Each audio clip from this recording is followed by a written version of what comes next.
Bonjour à toutes et à tous, ravi de vous retrouver pour cette nouvelle émission 100% quintet sur pariturf.com. On vous remercie tout d'abord pour votre fidélité à cette émission 100% quintet. Et c'est mardi que nous prenons donc la direction de l'hippodrome de Compiègne, un gros handicap réservé aux seuls 3 ans. Alors on le sait bien, hein, c'est peut-être les plus difficiles à déchiffrer, ceux qui sont réservés aux seuls 3 ans. C'est donc sur la distance intermédiaire. Le terrain sera bon souple à Compiègne, hein, des conditions tout à fait idéales pour les galopeurs, avec donc ce prix du château de Compiègne qui a 15 partants, hein, puisqu'on rappelle que Kisban sera non partant le numéro 12. Ils seront donc que 15 au départ, avec un tableau ici qui vous est ici dévoilé par Manon et Laurent à la réalisation, avec un tableau qui se compose en gros en 3 parties, avec Great Rotation jusqu'à Final Gesture. C'est le haut du tableau, du 1 au 4. Et puis ensuite, on passe au numéro 5, Gemio, qui a été supplémenté jusqu'au numéro 8. Il s'agit de Machouk. Ça, c'est le milieu de tableau au niveau des poids. Et puis, les plus petits poids, avec le numéro 9, Jolimpa, jusqu'au numéro 16, Joli Prince, qui sont donc les plus petits poids de la course. Sans plus attendre, nous allons entrer dans le vif du sujet avec le papier.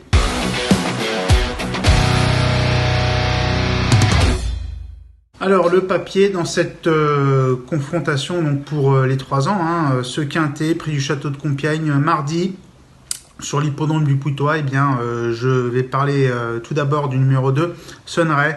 Une pouliche de 3 ans, montée par Sébastien Maillot, présentée par Nicolas Clément. La dernière fois, c'était très bien. Je pense que c'est vraiment une pouliche qui se déclenche complètement. Son début de carrière avait été quand même, il faut bien le dire, en demi-teinte. Et là, elle a ensuite ouvert son palmarès et elle a reconfirmé dernièrement. Je pense qu'elle est en plein épanouissement, en pleine ascension, cette pouliche qui, la dernière fois, était vite derrière Azina Amateur. À ce niveau, hein. Donc elle a terminé première de quintet. Sunray, elle peut tout à fait en gagner un deuxième. Elle dominait Luman à cette occasion, et Luman, c'est un excellent témoin, c'est un cheval solide, très fiable.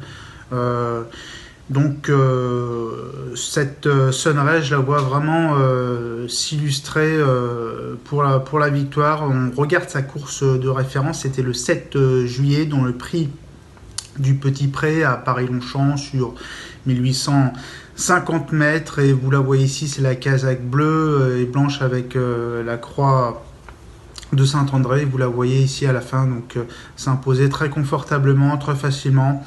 Elle a pris 4 kilos sur l'échelle des valeurs, passant d'une valeur 34 kg à une valeur 38 kg, mais malgré cette pénalisation de 8 livres, je la crois capable de confirmer.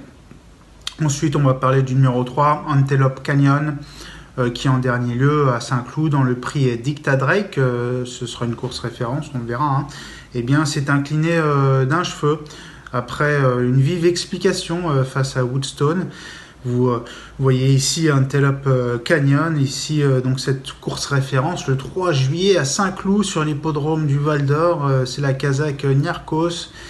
Une casaque bleu marine avec la croix de Saint-André bleu clair. Et vous voyez Antelope Canyon qui échoue d'un souffle dans cette course. Alors Antelope Canyon est toujours maiden, certes, mais son jour est proche. Et pourquoi pas dans ce quintet mardi à Compiègne. Avec ensuite le numéro 4, Final Gesture. Final Gesture, c'est une pouliche qui a un profil intéressant, elle aussi. D'abord, elle est superbement née par Dubaoui et Secret Gesture. Secret Gesture qui était une pouliche de groupe en Angleterre. Et Final Gesture qui vient d'ouvrir son palmarès à Dieppe. En étant fort séduisante. Pourquoi fort séduisante? Parce que elle a franchement accéléré les 100 derniers mètres. Et cela a suffi pour faire la différence. Alors si une une aussi courte distance lui a suffi pour faire la différence. Je pense qu'elle a véritablement franchi un palier. Elle est très intéressante à l'approche donc de ce quintet. Et je la crois tout à fait capable de jouer un tout premier rôle pour ce qui sera effectivement son premier gros handicap. Et puis une stat intéressante concernant Final Gesture. Sur la distance de 2000 mètres, Final Gesture, c'est une place de deuxième, deux places de deuxième, pardon, et une victoire. Donc c'est vraiment du 100% de réussite dans les deux premiers, en 3 essais, c'est très intéressant.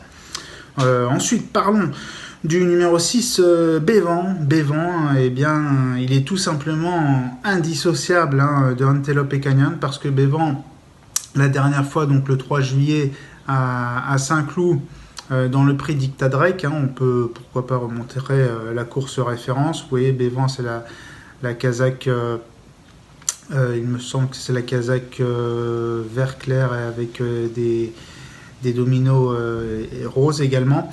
Et Bévan, troisième, qui bataille bien. C'est un cheval très accrocheur, très lutteur, très régulier, qui fait toutes ses courses. Et donc ce Bévan, qui terminait juste derrière Antelope Canyon à Saint-Cloud, dans le prix Dicta Drake, malgré son numéro tout à l'extérieur, parce qu'il a tiré le numéro 16, je le crois capable de jouer un très bon rôle ici pour l'entraînement de Ludovic Gadbin. On va également parler de l'As Great Rotation.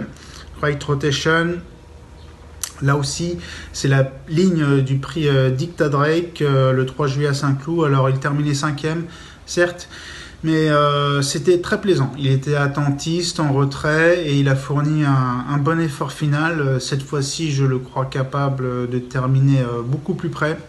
D'autant que Great Rotation a déjà pris contact avec l'hippodrome de Compiègne. Le parcours, c'est important. Donc cette prise de contact, je disais, puisqu'il a terminé 4e dans un quintet plus ici, d'ailleurs sur le parcours qui nous intéresse, des 2000 mètres. Et il avait longtemps lutté pour un accessite, Great Rotation, avant de devoir se contenter d'une 4e place, mais je le crois capable de très bien faire mardi sur l'hippodrome du Putois. Allez, sans plus tarder, on va passer à la sélection en vue de ce quintet plus.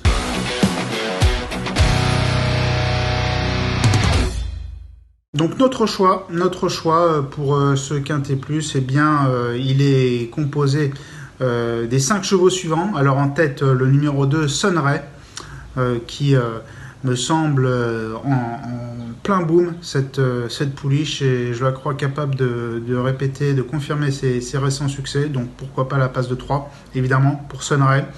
Ensuite, le numéro 3, il s'agit de Antelope Canyon, qui semble proche de son jour. Le numéro 4 vient ensuite Final Gesture, une pouliche qui aborde son premier quintet, mais qui est pleine de promesses. Le numéro 6 vient ensuite, il s'agit de Bévan, évidemment indissociable de Antelope Canyon.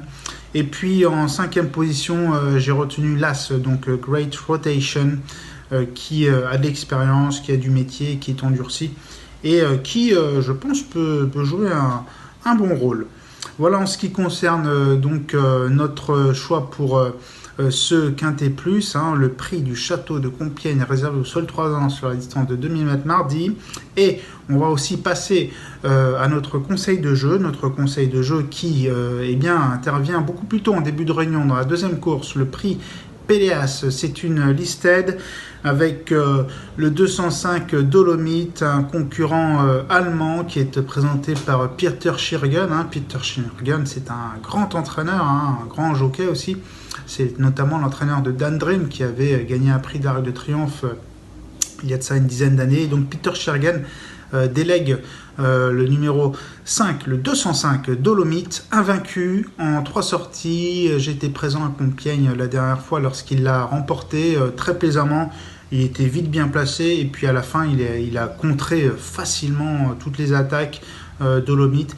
Et je pense que bien qu'il soit invaincu, je pense que sa cote sera intéressante. Pourquoi ? Parce que Epic Poet sera présent aussi au départ de cette course, l'élève de Jean-Claude Roger. Je pense que Epic Poète va prendre énormément de mise, ce qui mécaniquement va faire eh bien, que le rapport de Dolomite sera intéressant pour les parieurs. Donc ce 205 Dolomite qui, je pense, peut demeurer invaincu à l'issue de ce prix Péléas. Voilà en ce qui concerne cette réunion donc de mardi à Compiègne, en vous souhaitant de bons jeux, en vous souhaitant de la réussite, de la chance et de la perspicacité, une perspicacité qui, eh bien, pourquoi pas, hein, peut-être encouragé par notre site pareter.com. Il y a toutes les infos nécessaires, hein.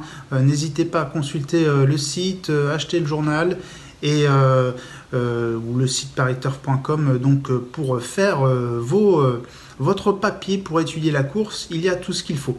Voilà, on vous remercie beaucoup de votre fidélité et à très bientôt. Prenez soin de vous.